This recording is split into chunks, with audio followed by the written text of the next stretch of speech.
Hey, how's everybody doing? It's Ken for the Information Nation. We're bringing you more stuff. That's right, more stuff.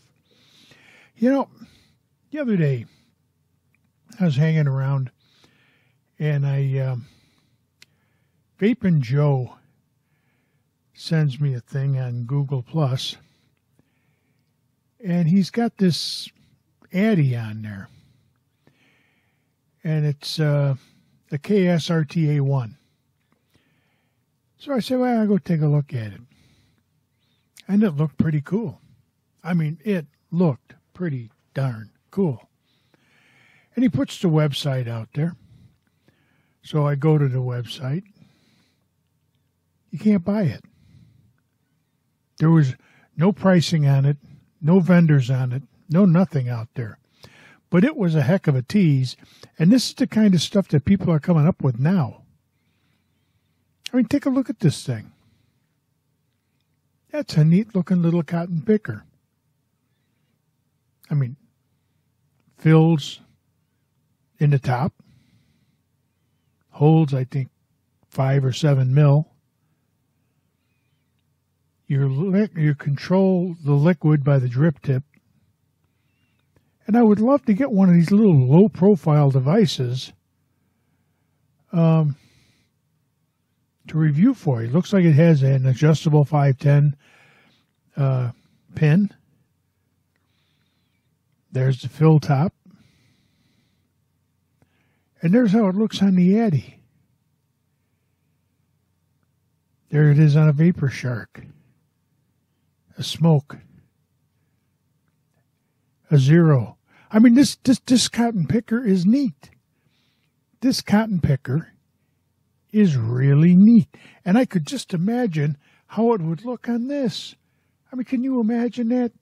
Fill up to here, only about so high. I mean, that'd be fantastic. But unfortunately, I don't know where in the heck to get it. Like I say, I went to the manufacturer's website. They say they've hit their production limit. So who are the vendors? You know, the name of the website is holylandmods.com, I think it was. But I couldn't find any vendors. And that's a shame, because somebody's going to come out and clone that little cotton picker and make a fortune off of it. And hey, and don't get me wrong, I use a lot of cloned stuff. So don't get me wrong whatsoever. It's not like I'm against clones, because I'm not. I think if you're off cigarettes, that's the main thing. But anyhow, I thought I'd point that out for you. If they ever come up with one and it's reasonably priced, I mean, I don't want to see it at no $400, but if it's reasonably priced, I'll pick one up and I'll do a review for you. It is an RTA, rebuildable tank atomizer, so I think it'd be something to really look at. On other news, Kanger has come out with their new sub-tank. What the heck do they call that darn thing? Sub-tank something or other. And I ordered one today. So I should be, let's see what it says here.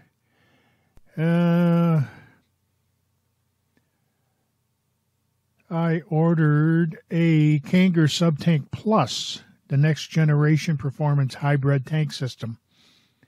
I ordered it from Vapor DNA. I should be able to do that review and have it to you next week. Now this one holds 7 mil. So it's 25 mil diameter. We'll take a look at it when I get it. And I hope you'll enjoy the review on that one. That'll be coming up next week. Hey, I want to do a little bit more about advocacy. We've talked on it. We've touched on it the last couple of ones. You know, I mentioned about Mount Baker vapors last week. Well, in case you didn't know, we're being watched over in the UK. Yeah, over in the United Kingdom. They're watching what's going on here in the States. And Vaping with Vic. Vic had something to say about the Mount Baker vapor deal. So let me play that clip for you, and then we'll get right back to some FaceTime. Flew under the radar over here because, you know, this is Europe. But Mount Baker Vapor, a lot of people in Europe's probably heard of them. Mount Baker are the largest juice company in the United States. They're kind of like the United States version of the UK's Decadent Vapor. They've been around for a long time and they've got a huge selection of juice. I looked at a blog post today, and the blog post was dated a couple of weeks ago. Mount Baker have essentially had to remove over 100 of their flavours. That's almost, in fact not almost, that's basically 3/4 of their juice catalogue wiped out in the one day. Why? Well, because Washington State is trying to force through a bill which will essentially cripple the e-cig industry in Washington. And Mount Baker Vapor happens to be based in Washington. That's the kind of stuff that's happening at state level over in the United States. All right. That was Vic. Now, you know, a lot of people are saying, well, so what? So they're watching over there. Who cares? Who really cares what they do over in the UK? You'd better care.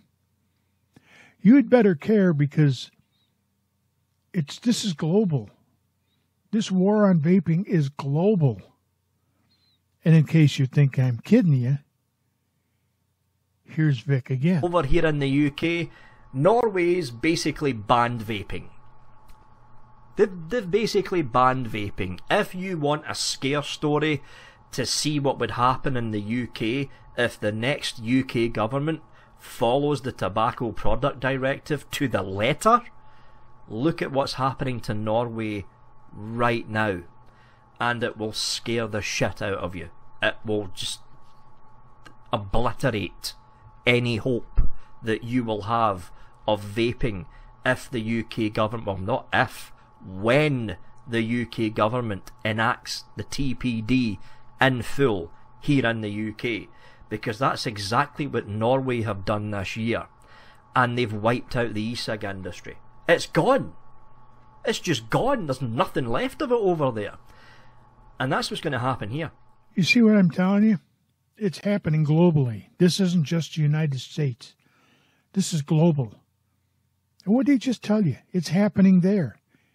It's happening right there in the UK. But something else I've told you about, too, is follow the money. Here's Vic again with something else that's coming up in the UK. The United Kingdom has not enacted the Tobacco Product Directive. They haven't enacted it yet. The law's passed in the European Parliament, right? But it's up to the individual member countries to implement it at their own timetable. They haven't implemented it yet because there's a general election coming up in May, right? The Conservatives and the Liberals, probably the coalition government, probably looked at the Tobacco Product Directive and they realised there's over 2 million vapors in the UK, right? If they were to implement the TPD, those mainstream vapors with their ego pens and little CE4s going into the local brick and mortar store to buy a cheap bottle of Hang Seng juice, the next day that law passed, right? Then the day after that, those same little vapors with their ego pens and CE4s going into the local shop for Hang Seng juice, look at the shop, they see it's closed. And they see a sign up on the front. Sorry, we've had to close our store because vaping is now essentially illegal. 2 million vapors realising they have to go back to smoking. Do you think those 2 million vapors will vote in the incumbent government again? Of course they fucking won't. You see what I've been telling you? Vic's telling you the same thing. It's all about elections. That's why they're holding off in the UK by passing that legislation. Because like he said, 2 million vapors. But the problem is, in this country, we can't wait for the election. They're hammering us left and right all about vaping, controlling it, legislating it, putting unreasonable demands on the juice companies, the mod makers, the addy makers. All of this is going to shut you down as a vapor. Now, you can sit back and say, well, I'll just go underground. And a lot of us will. But you want to know something? When these start dying out, what are you going to do? What are you going to do when you can no longer get a mod? You can no longer get an addy. You can no longer get a battery. 18650, you just can't get them. What are you going to do? What are you going to do when they turn around and they legislate PG and VG out of existence? You won't be able to get it without a license. What are you going to do? And your flavoring and your nicotine and all the rest of it. What are you going to do? Tell you what you're going to do. You're going to do exactly what Big Tobacco wants you to do. You're going to go right back to cigarettes. And that's what the government wants you to do. Go back to cigarettes. Because they want that tax revenue. These people are scumbags. As I like to call them, they're scum-sucking bottom feeders. And guess what? They think you're on the bottom. You're going to have to do something, people. You're either going to get involved or you're going to sit around with your thumb stuck up your ass and not being able to vape. You heard what he said about Norway. It's non-existent. It's gone. And they're going to do the same thing in England or the UK, and they're going to do the same thing here. It's just a matter of time.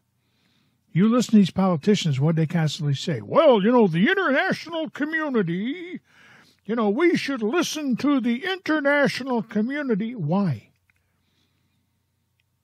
Here's a question for you. You think about this. They have allowed fluoride in toothpaste and water for how many years now? Tons of years. They've allowed fluoride. In 1955, Crest became the first fluoride toothpaste. Fluoride is so toxic that it is considered a hazardous waste by the Environmental Protection Agency. Hitler fluoridated water in concentration camps to sedate prisoners. Fluoride is the same ingredient in rat poison and Prozac. Fluoride calcifies the pineal gland, otherwise known as your third eye, which literally has rods and cones, just like your other eyes. I don't see them rushing to ban Crest toothpaste, or Prozac, or rat poison, but they're going to go after nicotine. Why? Because they don't know any better. So I would recommend to you, get on the bandwagon or don't. That's strictly up to you. Do whatever you want to do.